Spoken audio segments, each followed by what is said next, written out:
Hello, good afternoon, good morning, good evening. That's one thing about being on the internet, whenever it is you may be going in and joining us.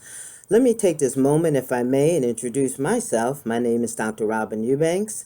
I am in the Rutgers School of Health Professions in the Department of Interdisciplinary Studies. Thank you for choosing to take a moment to hear this particular workshop.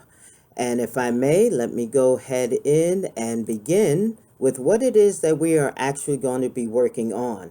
And that is, indeed, as the name implies, the instructional and perhaps curriculum design that really can address the challenges that are experienced by first-time students in online courses. So that's the emphasis of what I'm going to have in these few moments of first-time students, and hopefully what also can be helpful if you yourself might be a faculty member doing a course, full course first time online, might be hopefully some tidbits that'll be helpful. Okay, so let's begin. Let's understand understanding that really, as you see in front of you, the basic statement regarding online learning. Know that online learning is not about technology per se. It is in itself, it's what? It's a new paradigm of learning, right? What learning is and how we define it and how we assign value to it and what purpose it serves society. That's when we talk about what really is online learning. Four components to consider of what I'm going to go through in these next few moments that I'm with you is to explore the students' assumptions related to online courses. And you have a little excerpts there. It's what I have. I have from students actually that you can read yourself saying that this course, online is going to be easy. I can come on anytime that I want. We're going to then talk about how to identify strategies of time management and self-discipline. Again, quotes I have had from students. I didn't know how long this assignment was going to take. I'm not going to make the deadline to post. We're going to talk and highlight, hopefully, also the importance of effective writing skills. A lot of times students are taken aback a little and understanding that distinction in an online course. Because again, you quote there, you see how I text and how I post in the courses are really quite different. And then hopefully as time goes toward the end, I want to introduce a self-reflective component. It's a piece that I add to each of my courses that allows the students to be able to share what that learning experience has been like. Okay, so here we're going to begin to explore, to identify, to highlight, and to introduce. So let's first just kind of start the groundwork with exploring some student assumptions. What are some things that students assume? Well, we do have here that students come to class and they have somehow a misperception that online somehow is easier. I've heard that more than once. Somehow there really is an assumption that this is going to be easy. I can work on my own pace. Students might not always understand. Yes, you can have access to the course at any moment, but you can't necessarily work at your own pace. There's going to be demands that are going to be due for you each and every module, each and every unit that's open. So that immediate aha moment hits a lot of students that, whoa, this is not as easy as I thought it was. Another assumption I've come across is that students don't expect really to devote as many hours to study in an online environment as I had to do when I came to what we call traditional courses or in-person course. Another assumption. Another assumption also is as long as students know how to kind of work a computer, then I'll do fine with an online course. Again, what we're doing is we're going way beyond that I'm good at technology or good at the computer. It is, what is this learning experience going to be now that it is online? Another assumption sometimes also is, as you can see there, is since it's online, it is not face-to-face with the instructor, some can kind of think I can kind of like hide behind or hang out in the quote-unquote virtual back of the room and do a bare minimum to get by. Obviously, again, students need to know, and that as faculty, they need to know, ironically, unlike, let's say, a traditional course, you could technically, especially if it's a large course, let's say a general introductory course that has a large number of 30, 40 students, and you could sit in that back of the room and never really raise your hand and do whatever assignments there are, and that would be, you could be fine actually. But needless to say, what students are not ready for, when you're on that online course, it is something that you have to do. You have to speak. You have to post. You have to show your presence and take part in the learning experience itself. And I hate to have to add this in, but sometimes students, even also, as you can see there on the second bullet, students may choose to enroll in an online course with a friend who's in the actual class, thinking, hey, we can kind of communicate back and forth, cheat on exams, etc., etc. All those things are really assumptions and are not going to happen.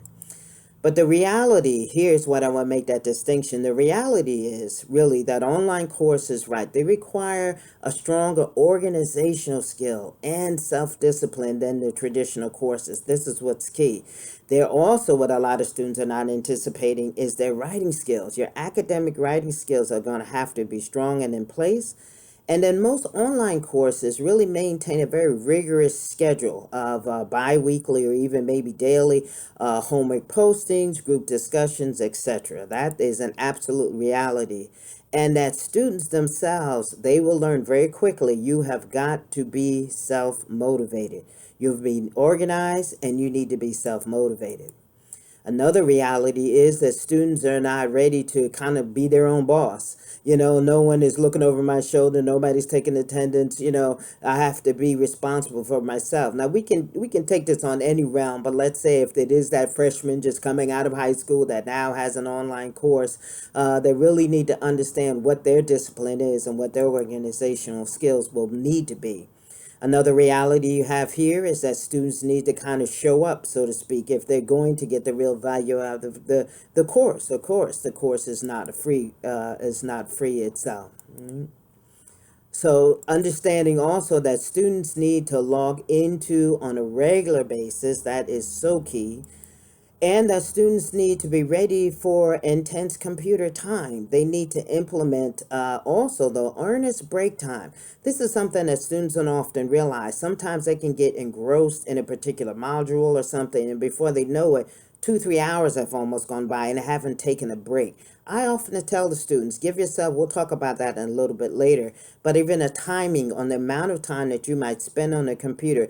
Give it that break time, stretch, get up, get back down. You have nowadays, of course, ways that you can stand and do your computer, etc. But those are going to be reality things to take into place. Also, on an online course, typically requires more than just, of course, or it does require more reading and writing than maybe a traditional course may do. And instantaneous, as I have instantaneous answers sometimes from the instructors don't always take place, right? As you can read there yourself, students need to expect that hearing back from that faculty member might take a few days, it may take a day, it may take a couple hours, it may be through email, while most online instructors really will respond to students as soon as possible. But students also need to know that they may not have that immediacy of response, but need to be patient in that realm as well. So those are just some real realities to put into place. So let's plunge right now into, again, some strategies of time management and self-disciplines that students need to hear, and something as a faculty member you can be adding to the course itself, right? Here's one way that I work with the students. I assess them, I allow them to print and to review syllabus, obviously, at the start of the semester, and kind of try to make a calendar, if they can, so to speak, of major assignments. Now, you may see there in red, they're talking about a quiz to confirm that. Now, I don't know about you, if you're a faculty member, we know how long it takes when we put together a syllabus, all right? It is not something that happens overnight. It is several questions, several components, rather. It takes hours of developing, etc. But let's take a reality pill. Unfortunately, a lot of students still do not read in detail syllabi, okay? We know that. We've spent intense time putting this together. And I know that oftentimes they don't, because of the questions that they ask sometimes. I know to myself, well, that's on page 5 of the syllabus. If they would read that, I know that they have. So here's what I do. Something that's interesting, I have what's called like a quiz, really, I give to be able to allow them to confirm that they have at least reviewed the syllabus. All right. And what that is, I simply do is I have the syllabus. There's certain true false questions, multiple choice questions I make up that is assessing that the students have read the content of the syllabus. Now, what do you do with that then, Dr. Rob? Well, what I then do is that I allow what's called a 2-point bullet to be able, 2-point bullet is able to be applied to a particular assignment.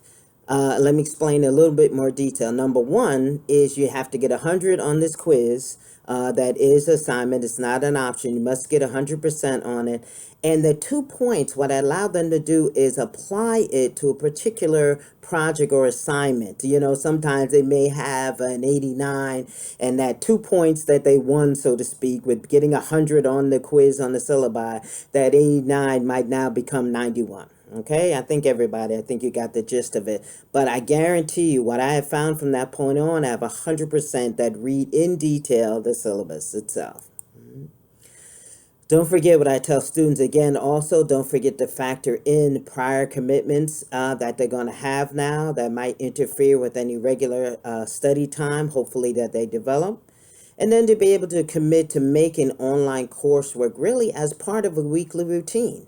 You know, really trying to devote, a certain time of day for the class. It's almost as anything else. If you had class usually Monday, Wednesday, Friday from 1 to 3, well, you have to, make as if you have a set time, as if you're going to a physical class, make a set computer time for your course itself is important. A sample of how the importance of the syllabus itself is, again, I take a moment to view the link below, is have them, the message portrays a little bit of humor. Now, time-wise and what we're doing now, I will just leave this. When you have a moment, go ahead and open up this. It's a little humorous, but it makes its point. It shows its point of a student that is asking the professor all kind of questions that if they had just looked at the syllabus, they would have known what to do. All right, so I'm going to keep moving forward. When again, we're talking about that time management and self-discipline. It really is, you want to utilize a time to allot specific time in completing a certain assignment and doing readings, etc. Students also, again, they need to define a space. Now, this may seem a little weird, right? A little space, but both that stimulates and motivates without pulling their attention from a lot of studies. Again, I have students laughing sometimes. I tell them, look, don't try to do the study in the bed and things like that. We all know what your body is saying. You go in the bed with your computer, within 15 minutes, all of a sudden you're in position 1, 2, 3, and that's the end of that. But what happens is you want to condition yourself to a study space. Get a space developed that this is what I do. When I sit here, this is what I do. This is a motivation I have. So when it comes to online education, just because you can do it anywhere doesn't necessarily mean that that's the best to do. Some students, again, a lot of times I want to take it and I want to go to Starbucks. I want to go here. I want to go to desert, wherever. Sometimes it's best what we don't realize that we take X amount of time to acquaint ourselves with the new space whenever you're going into a new study space. So try to have something, even if it is external, but have it be consistent. All right.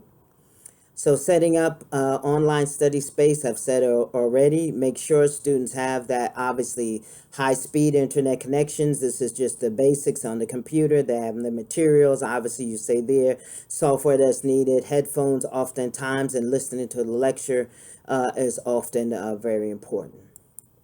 Okay. Now, this is an interesting piece that I've come across. Sometimes if you have students, again, keep in mind, I'm talking about first-time online students for the first time. This is their first experience with doing an online course. Sometimes they have to know how to eliminate distractions, right? And instruct them on how to download particular. Now, this is interesting. You may not know about, but there are two kinds of things that, again, when you go into the PowerPoint, you can open up these links, and there's one called Cold Turkey, believe it or not, and one is called Freedom. And what this actually does, as you see there, these sites help eliminate distractions, because so many times we all know that you can be on your computer And in between, we know anything you've Googled to, we know comes up on the left side. It comes up on the right side. If anybody's posted something in your Instagram, if your Facebook, if your Twitter, I tell students, you know yourself, to thy own self be true, so to speak. And if you know every time that little temptation comes, oh, okay, let me go out, I'll come back to the class, I'll come back. Believe it or not, there's an actual software that does not cost, called Cold Turkey or Freedom. And while you're in the class or while you might doing your work, it stops any of these other kind of advisements and those kind of things to come in until you're ready to just turn it off. So a very interesting piece to give students. An organizational tool also that helps you stay focused. I always tell students, you know what, try to create that to-do list and make it a good realistic one, But if you find, if it's students that may need a little assistance that can be helpful, there's some other software that also free and it can be helpful. One, again, you can look at this when you download the PowerPoint. You consider listing it. There's two called Trello and a Smart Sheet, and helps you organize different kind of to-do lists and those kind of things that you can post, exams and papers that are due, etc. Another one that a lot of people may be familiar with, if you prefer a little bit more traditional to-do lists, then you can look at the digital notebooks called Todoist and an Evernote. So again, these are just other types of options of assistance that I give, again, first-time onliners to be able to know how to use to be the best student online that can happen, that can take place. All right. So highlight now, let's come to another component here, and that is when we really talk about the extensive writing. I think this is an aha moment for a lot of students, ladies and gentlemen, when they really try to put into place that, wow, unlike being in a class, right, the extensive writing is really there, right? Online courses require you to have to write extensively. Your posts are what discussion postings are what? That's what's being graded, not just a generally talking about spelling and grammar, punctuation, but content. It's thinking about that content, right? Because students need to know that text speaking and other casual language is obviously not appropriate on an online course.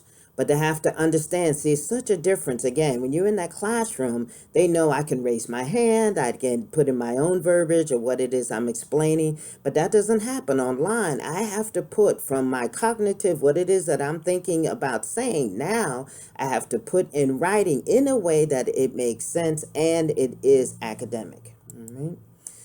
Here's another piece that I think you'll find is really quite unique. It's a very quick that talks about, there is the actual, believe it or not, there's a term called netiquette that talks about how to post things. This gives you a grade. You go in when you have a moment. It tells you the proper way to be able to know how to actually post things in your discussion board.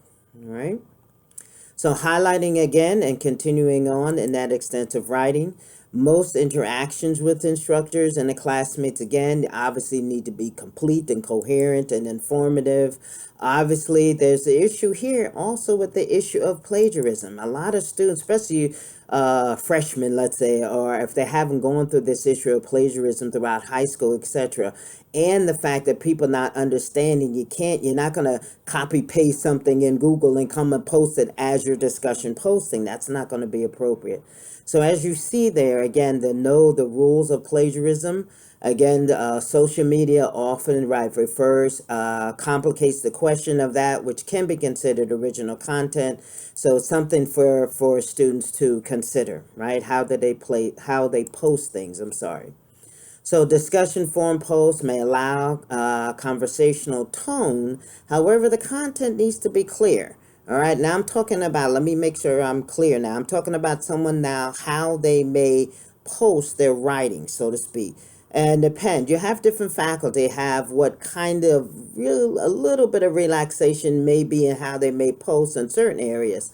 But there's still some key pieces to be in there. Now, the reflective journal entries, and that's only, and I'll talk about that in a few moments a little later on. I'll talk about when I have this component in my courses for a lot of reasons, particularly for initial online students. This reflective piece, reflective journals, they can be a little bit more relaxed, so to speak, more of an emotional tone if need be. What's my whole point again? I'll go into detail, but what this allows in for students is this is a connection of a discussion that's only between myself and that student. Their peers do not see what it is they put in their reflective journal. All right, that's something that only I do, and this is what gives students sometimes an opportunity to really talk about some of the content and the learning experience that they are having. But we know obviously when we're talking about writing, right, if there is an official assignment, whether a case study, a paper, etc., obviously the academic writing is what will be needed and the appropriate citations, etc. So now, coming again a little bit as that online instructor, right? And if perhaps by any chance, if you're a first time online instructor, you want to build the content around that whole concept of collaboration. What do you mean, Dr. Rob? What I'm trying to say is that you want to see how inclusive and how interactive you can be with not only the students, but how you can set up the precedent and the paradigm for them to be able to collaborate one with another and be able to utilize utilize the service one with another interaction in the learning experience. Also, you want to create assignments that I just said that require students to kind of work together. I quite often use case studies, and I break them down into groups. And that's something that they do, that they have to do as a group. What I usually do is if I have several case studies, I have one or two that they have to do individually, and then two that they have to do as a group. Okay, so that obviously gives you twofold to get you to know the content and the quality of work individually the students may have, but then also the collaboration is what could be crucial there. I create virtual study groups on on my courses as well. So what has and what you're allowed, I'm particularly talking now about Canvas. People are using different programs, but in Canvas, I can break up. They have access to then as a group have discussion postings only with that particular group. What also I've had students use that they have found helpful is that they also have every course, of course, I have a Zoom link. Now, the one thing to keep in consideration, if you're allowing them as a group, their own specific group can go in together onto Zoom. Unlike myself, since they're not hosting, there is the only possible challenge is it's limited to usually to 40 minutes. Now, what can happen though, the students, if that group is still wants to interact, they can all go out and kind of come back again in for 40 minutes, but they can't stay on the Zoom for hours and hours. But again, I have found that very helpful. Students have found it easy, they can see one another, etc. Also, again, I require that quote unquote that live introduction of self and students to each other. I use what's called cultura, and this is something that I have students in that first unit. Gives them an opportunity instead of just posting my name is and I'm in this program, etc. I give them an opportunity to and the directions and links to do the cultura introduction. And a lot of times, even though usually they're a little hesitant, like, oh, I've never been asked to do a recording of myself, but once they do it, they appreciate it. You can see the interaction in the introductory first module that they have. And I have them usually ask, obviously introduce themselves, what program they're in. I have them talk about what are their expectations of the course. What is it you're expecting from this course? And then I have them also on a lighter line to say, what's a hobby? What's an interest that you have? So this is something that when if you can picture that, now all of their peers get to see the person, they approach, associate a name with a face, and then they get to know the students come a little more live. All right. A sample of it, I just talked about it actually, but here you have right here. This is the sample, the instructions I give them of the cultura. I have them do their name, what's their major, etc., the expectations, and then a point of interest. And now the first posting is my own. I would have my own there. That would have also what I then expect of them as students in the class, and then what would be some of my interest and hobby. All right. But again, as I've already made that statement, it allows them to be a face and name connection. All right. Also, as an online course instructor, you want to provide that detailed instruction and anticipated questions. I'll just read this and then come back to it. Consider the possible questions that student may ask and answer them before the students have an opportunity to ask, so to speak, or provide these answers within the course instruction and course announcements. You'll see this sometimes on several other courses. You can have, you know how we see this sometimes even on websites or Google's, etc., that certain businesses, etc., can say things like the most frequently asked questions. You can design something like that on your course as well. Have a particular open page under welcome or announcement, most frequent asked questions. And you put those in there and put the responses in there. And that's something that is helpful for students. But I give them an opportunity to be able to ask those questions. So what you obviously can do, obviously also, is that you post announcements, have reminders, anything to clarify, overviews, etc. And I also give them as well. I give them a provide examples and rubrics. Let me back myself up a little bit. I have also on my homepage something called Ask Dr. Eubanks, so that what they can do is that I put the adage there that anything you post here is read by everybody. If it's a personal issue you have, then email me within the course. But I also have on my homepage what's called Ask Dr. Eubanks, and they can ask a question, because quite often they may have a question. I give a general response, and more of the peers in the classroom are like, oh, I didn't know, thank you for asking, and then they get the answer there. All right, let me come back here. What I'm talking about here, things that just help an understanding of the assignment itself, is that oftentimes with certain assignments, I might provide a type of anonymous, obviously there's no names on them, of an example of what it is that I'm looking for. And also, I know, as many of you I'm sure already have, I always have a rubric on whatever it is that I am actually evaluating on any assignment. So I really push students there to say, look, there really need be no surprising. These are the kinds of things that I'm looking for to be in the content of your assignment, of your case study, of your project, whatever you're working on, ahead of time. Here's the rubrics, here's how it's going to be graded, etc. And a lot of students have found that to be very helpful. Also, I provide unit summaries at the end of any kind of discussion posting, of course. I have responses throughout the discussion, but then give an overview at the end of each unit, or I call them modules. I would then have always also a summary that I make, right? I use myself. I incorporate instructional videos similar to what you have here. Different lectures I give live and allow them to be able to see. I set up, and this is something that you can do. I've not done with each class, but in certain classes, especially beginning classes, set up what you can have, what's called almost like a virtual office hour, so to speak. You can set up and say on Zoom, okay, on Thursdays from 3 to 4, I'm on live Zoom, and you just kind of stay there, which obviously we know you can minimize the screen. You know if anybody ever comes on. But at least, again, it gives an opportunity for students to say, oh, right, Dr. Eubanks is on Thursday from 3 to 4. I have one quick question. Let me go in. You can obviously see anytime a person comes into that Zoom, and you go in and you stay with that certain time. It's kind of your virtual office hours.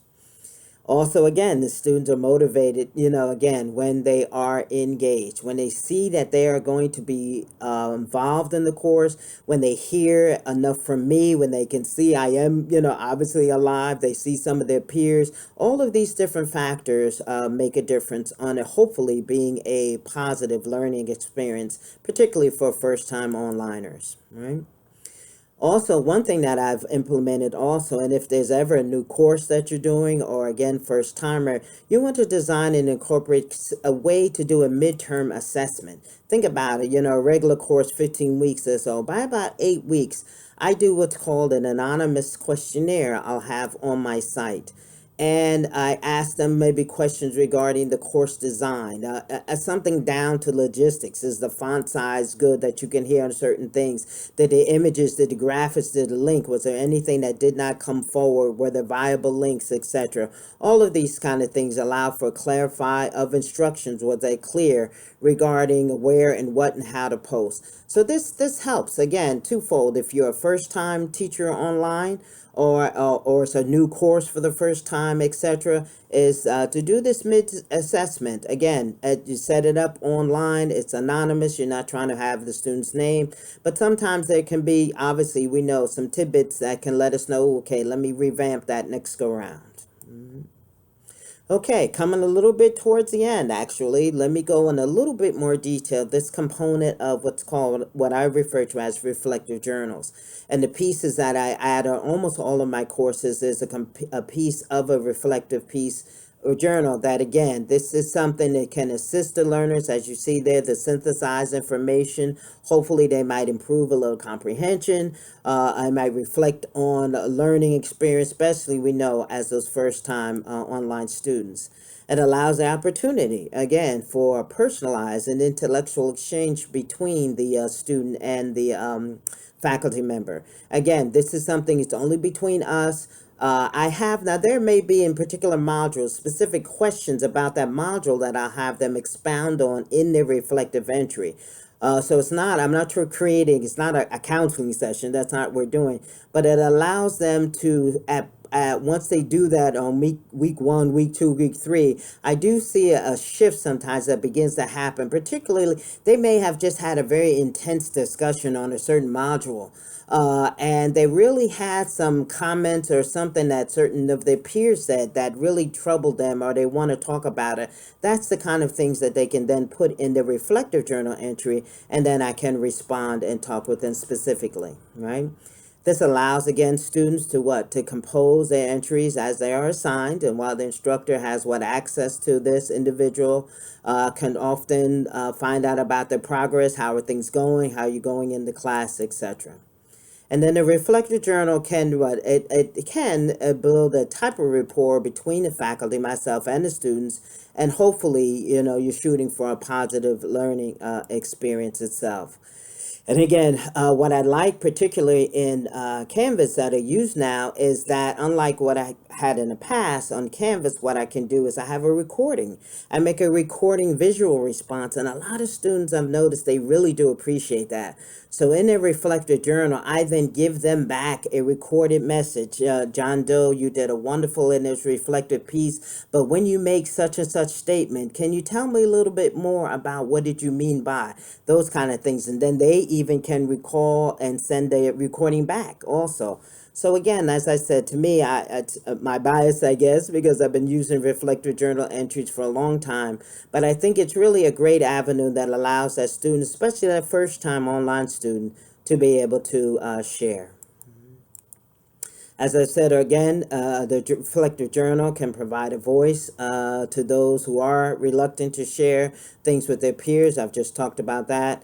And students can be more candid oftentimes in that private venue that they may have. They might share some concerns with readings or writings. Here is so interesting as we get sometimes way through a semester and there's group projects. This is where you get a very interesting insight of such and such John Doe has not been participating. We don't know quite what to do, etc. So there's a lot of things that can come out during this time. Okay.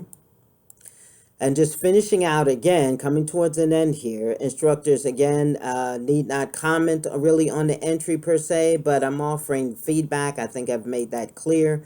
It's important to kind of keep a tone of communication, positive and encouraging is really my view of what I do. It's not critiquing the content per se, but it's having them to challenge. I challenge sometimes some of the content that might be there. Right? And then also using the reflective journal again for the first time. A lot of times you notice, as you see here, it can start small, requires only a few entrants throughout the course. What I mean by this is, again, sometimes if this is the first time you're even considering such a component to add to an online course, you may have something to say, okay, they have the whole semester to post 5 reflective journals, right? Now, most of the time in some of my other courses, I have a reflective journal piece in each module because it's kind of twofold. I have them respond to the content of that module that particular week, but then also have another kind of thought-provoking question regarding the content of that module. But again, if this is something just starting out, you may say, okay, let me just start this, let me get a flavor, because be very candid with you. And some reason why not everybody might run to this, it is and can be time consuming. All right. But to me, every time I'll be very honest with you, there's been times I'll say, you know what, maybe I won't do reflective journal, but by the time I get in it and get to the course and see some of the impact and some of the things that students are sharing, and I think it's particularly influenced by my content. Several of my courses are cultural-based courses, cultural in mental health, cultural in healthcare. Those are the kinds of courses that require a lot of reflective thinking, a lot of peace. So as much as I may fight it from time to time, I keep my reflective journals in there, and they really have been awesome. They provide, again, an opportunity to learn about how responding to the student's remark, how to adjust sometimes the added workload we know is there. And instructors, again, as I said already, need to decide the number and the length of entries that you may want to do. And the criteria for grading, again, please keep in mind, I'm not grading them A, B, C, and D on their reflective, but what I would do is have a pass-fail.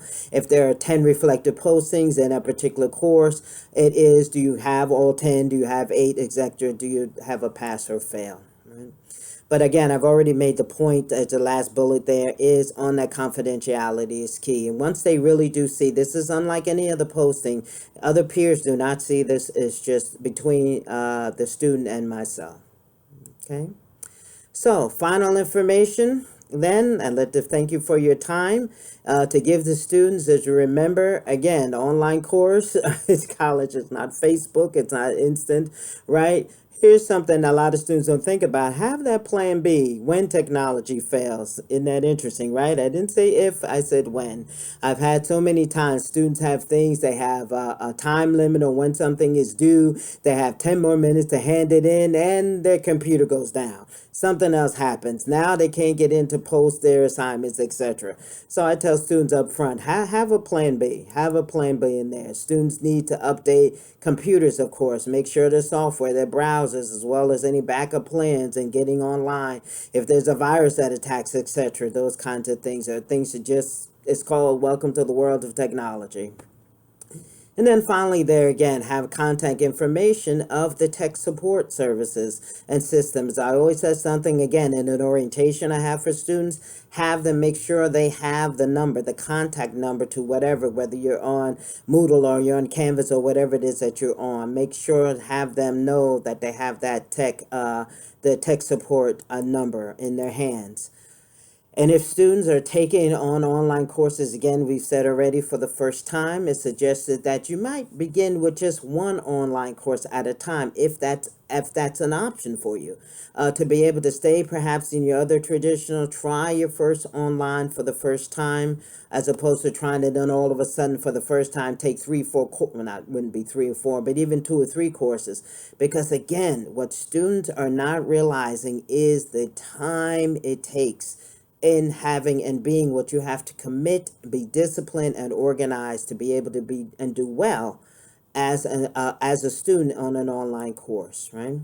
You want to pair up, have them perhaps with fellow classmates, maybe, or enlist the help of a friend or a spouse or someone that can keep them accountable in what it is they're doing. Let me leave this with this quote that I am actually finished. Again, a good teacher I like is like a candle. It consumes itself to light the way for others. Take care. Again, my name is Dr. Robin Eubanks. Thank you for your time. I hope what was shared could be some things that could be applicable, whether perhaps yourself as a first-time instructor or faculty teaching the first time, but also kinds of things that you can incorporate in your class for first online students taking the course online for the first time. Thank you and take care.